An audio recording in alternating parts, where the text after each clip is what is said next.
Matod sa mga eksperto, kung walay medical treatment ang cobra bite, posible dayong mukutlo og kinabuhi sulod lamang sa 30 ka minuto hangtod 6 ka oras lunod sa respiratory failure. Sa unang higayon, nakabaton na ang Provincial Health Office kon PHO sa lalawigan sa Sugbo og polyvalent antivenom nga gilaumang makapalapad sa akses sa pagtambal sa mga mabiktima sa paak sa bitin, ilabi na sa Banakon. Matod pa ni CPHO Chief Dr. Sheila Fasiol, mo kini ang unang higayon nga ang mga capital run hospitals doon na supply sa maong tambal. Ang maong antivenom miabot niadtong Biyernes Hulyo 3 og magamit na nga libre alang sa mga pasyente. We trained our doctors sa 16 hospitals. However, na-aray compassionate special permit which is given out by FDA is ang ato alang upat hospitals, provincial hospitals. Sa kinatibuk-an, usa ka gatos ka vials sa antivenom ang gipalit sa CPHO.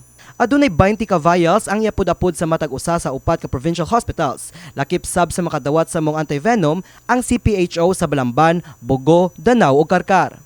Sumala pa ni Fasiol, gipili ang maong mga tambalanan tungod aduna na sila mga doktor ug healthcare personnel nga mi-undergo og training sa pag-access ug pagdumala sa mga kaso sa snakebite. Kung nadunay mga pasyente nga madala sa ubang capital run hospitals, mahimo kining i-refer sa usa sa mga upat ka provincial hospitals kung gikinahanglan ng paghatag sa antivenom. Matod pa ni Fasiol, mahimo usab kini nga makatabang sa pagtambal sa ubang matang sa paak sa halas, ilabi na sa mga sitwasyon nga wala pa mahibaw idayon ang klase sa halas nga nakapaak. Laing paningkamot sa probinsya sa Sugbo nga mapalapad ang supply, ilabi na sa mga isla. Sa laing hilisgutanan, gikumpirmar sa Kapitolyo nga walay kaso nga natala sa African Swine Fever kon ASF sa probinsya sa Sugbo. Usa sa gikonsiderar karon sa Kapitolyo ang pagpatuman og temporaryong 45 ka adlaw nga pagdili sa pagsulod sa mga buhi nga baboy gikan sa Negros Island. Matod pa ni Provincial Veterinarian Dr. Mary Rose Vincoy, preventive measure kini aron mapugngan ang posibleng pagsulod sa ASF sa Cebu.